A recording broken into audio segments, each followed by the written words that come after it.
This is lesson number 5. In this lesson we have 6 or 7 examples. We're going to basically take what we learned in lesson 4 and we're going to add to it.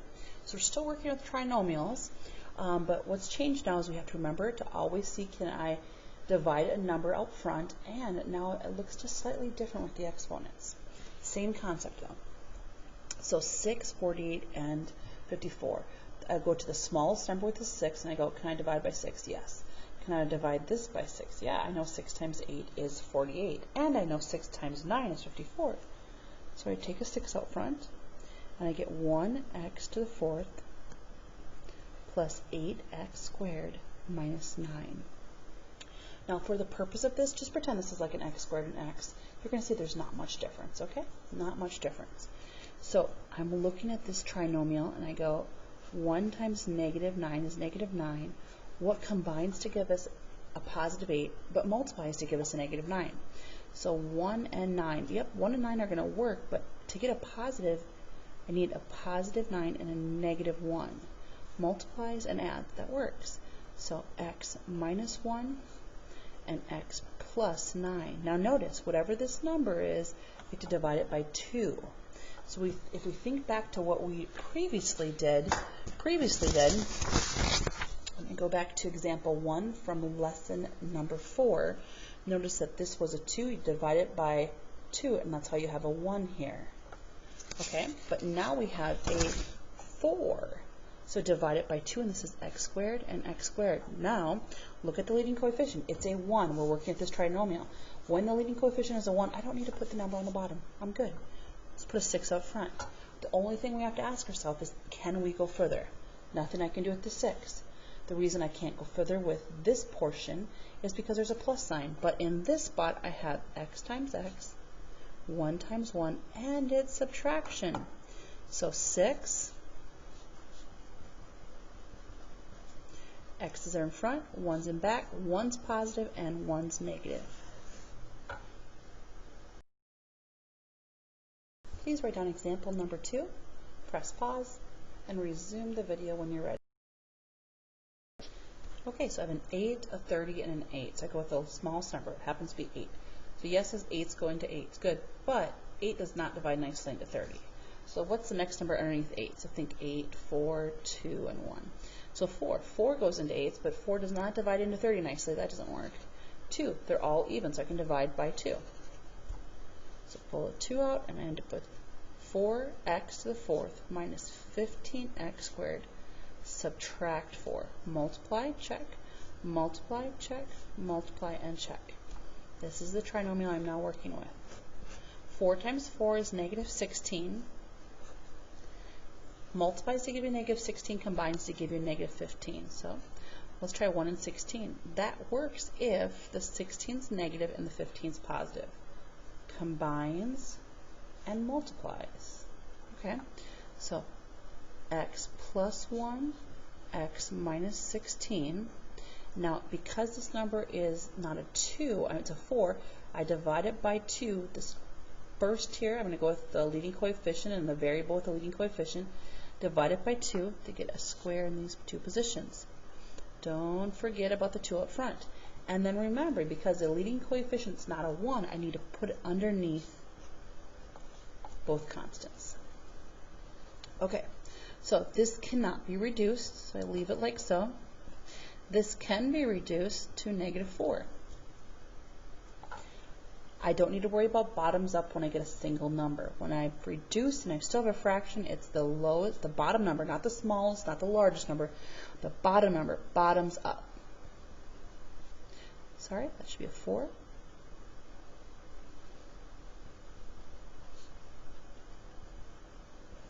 And before we can say this is the final answer, we need to examine. Nothing we can do with the 2. This problem would be ideal if we had subtraction, but it's not, so we can't go further. And here, there's really like a 1 out front, so that's 1 and 1, x and x, 2 and 2, and because I have subtraction, I can break it one step further into 1x plus 2 and 1x minus 2.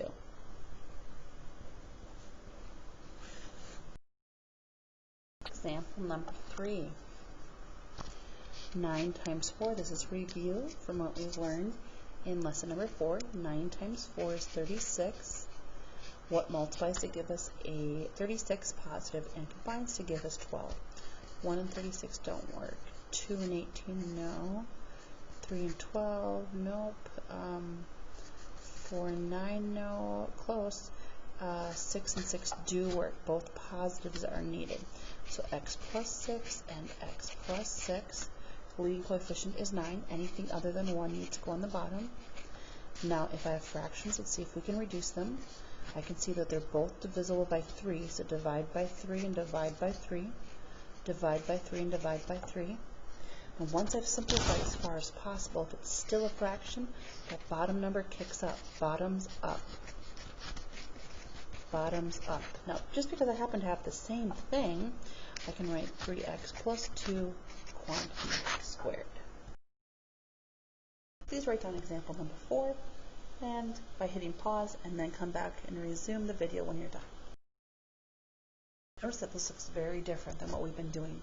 When you see 4 items, 1, 2, 3, 4, 4 terms, and they're even in order with exponents going from the largest down to the bottom, that is giving us a clue that this is probably going to be a factoring by grouping if it's possible.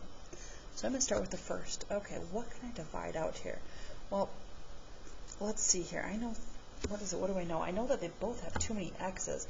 I have 4 x's here, and I have 3 x's over to the side. I also know they're both divisible by 3, so let's take out 3, and I can take out the most of 3 x's from both terms. So what would I be left with? 3 times 9 is 27. I need 4 x's. That means I need 1 more.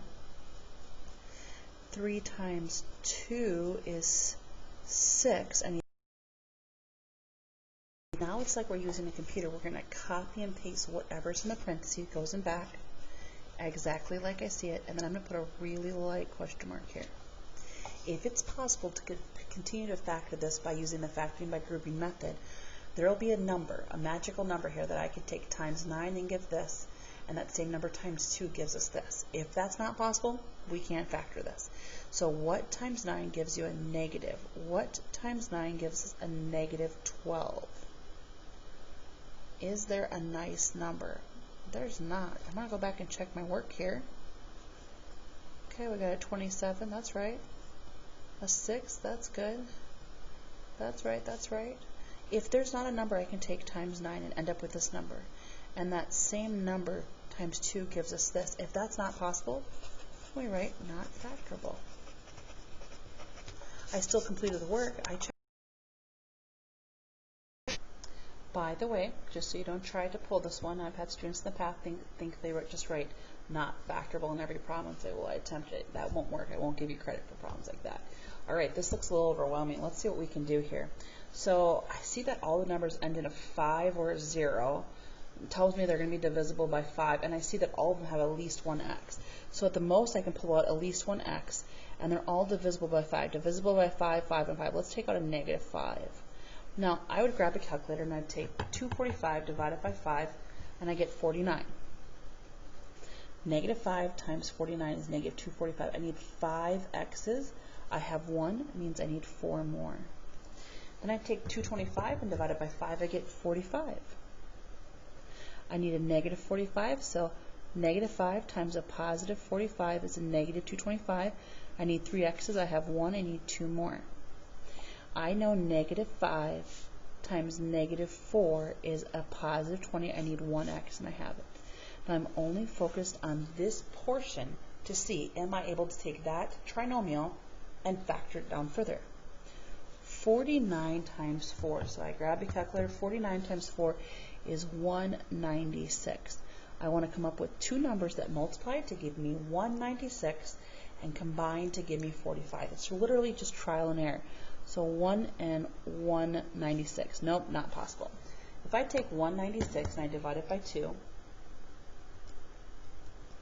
I get 98. So 2 and 98. 2 and 98, nope. 196 and divided by 3. That's not a nice even number. 196 divided by 4. So 196 divided by 4, 4 times 49. Oh, 4 times 49 is 196. So I'm just going down the list here until I find a combination to see if it works. And it also can give me 45.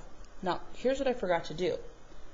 Positive 49 times negative 4 is a negative 196. So how do I end up with this? Okay, so to get a positive 45, it would be a positive and a negative. All right, so here we go. X minus 4, x plus 49. Now remember, we're going to take this number and divide it by 2. And because the leading coefficient is not a 1, I have to divide both by 49.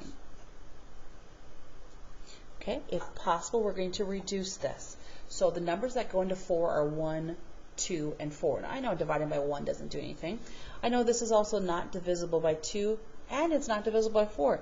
So at this point, it cannot be reduced. 49 over 49 divides into 1. Don't forget about the negative 5x out front. Okay, bottoms up. If you've tried to reduce, you can't go any further, and it's still a fraction, bottom number goes up.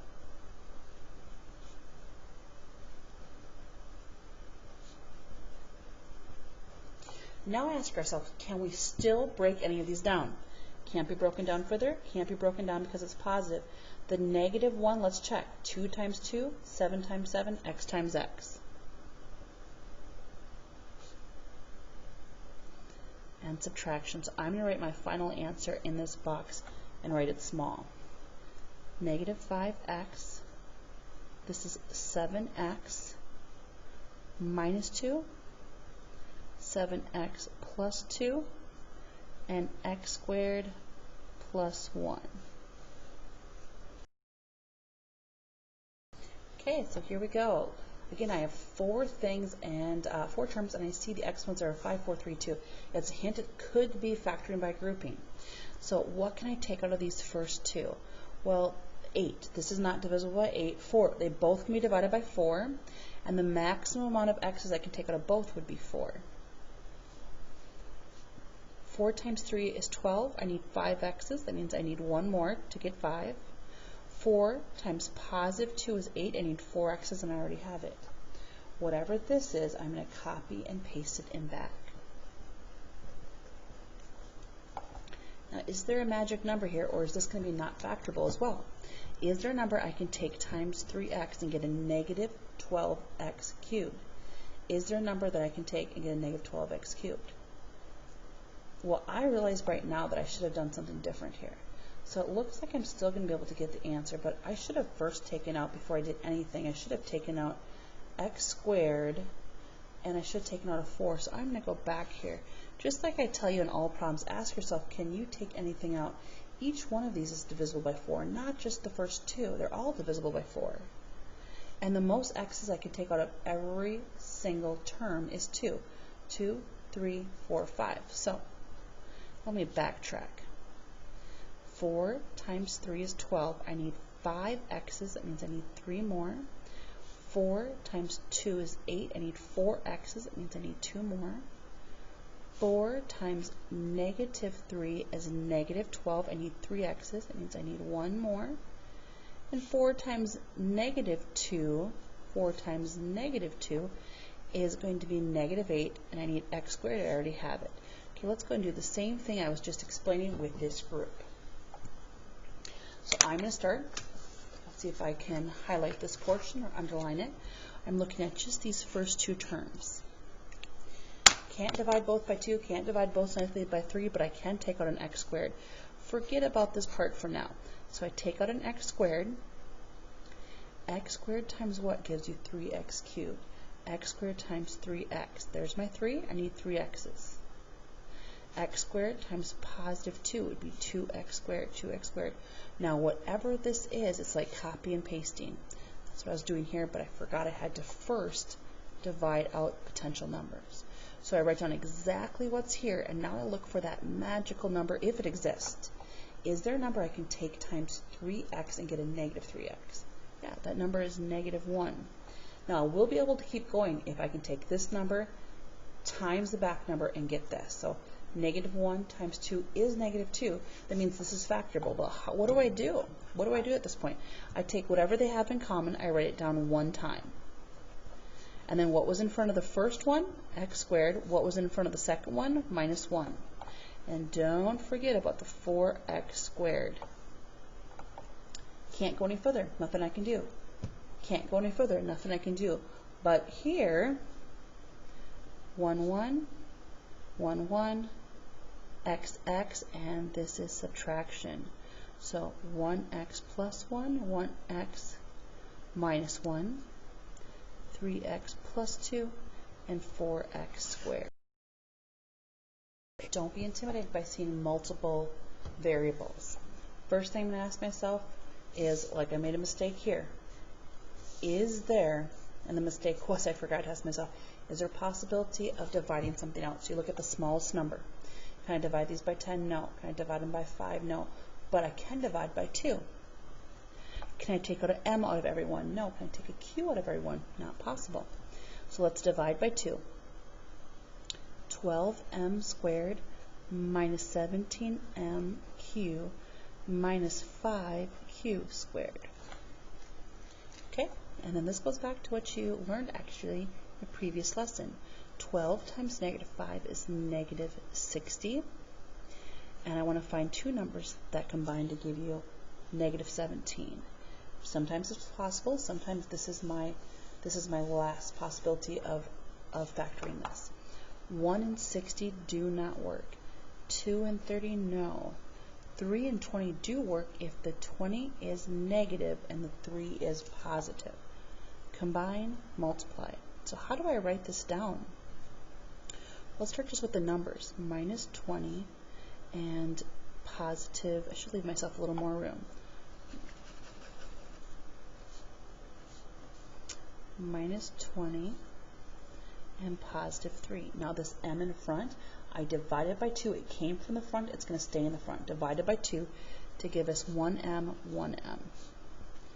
The q comes from the back, divided by 2 to give us 1q and 1q. Don't forget about the 2 out front. And I got to look at the 12 now. Again, this is my trinomial. If the number out front is different than 1, I need to put it underneath. So negative 20 over 12. Oh, okay, what's the largest number I can divide into both? And that is going to be, let's start with 2. So I know 2 goes in, that would be 10 and 6, but I can still go further. Let's go back and go 4. Divide by 4 is 5, divide by 4 is 3. Okay, divide by 3 is 1, divide by 3 is 4. Okay, so I've simplified, and I still have a fraction. Bottoms up, 3m minus 5q and 4m plus 1q.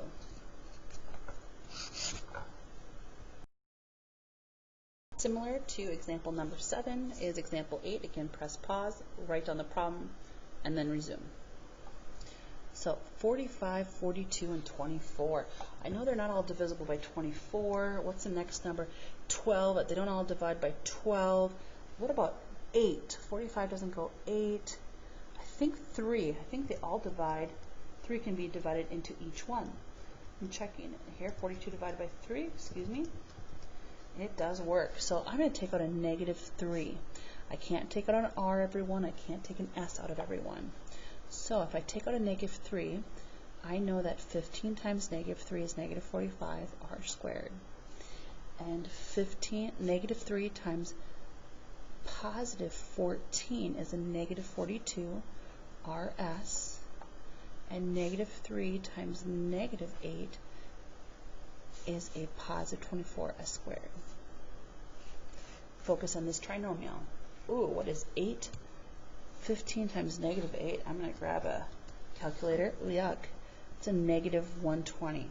So I'm literally just going to go one by one. I'm looking what can give me a positive 14. I know that doesn't work. I know that doesn't work. And I'm just going to go one by one. So I'm going to take 120 divided by 3. So I have 3 and 40. Nope. When I divide by 4, take 120 and divide by 4, I get 30. I'm getting closer. I take 120 and divide by 5, I get a 24. Definitely getting closer. 120 divided by 6 is 20. Hey, that can give me a 14. But to get a positive 14, I need a positive 20 and a negative 6. So here we go again, same thing. Positive 20, doesn't matter which one goes first, negative 6.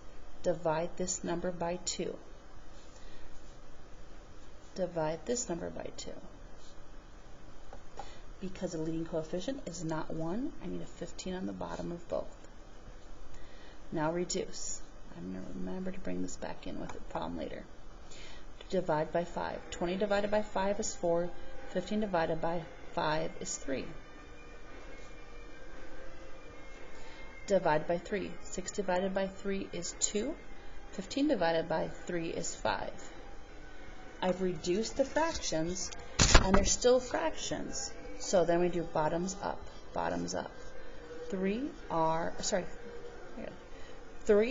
plus 4s, 5r minus 2s, and don't forget to bring down the negative 3.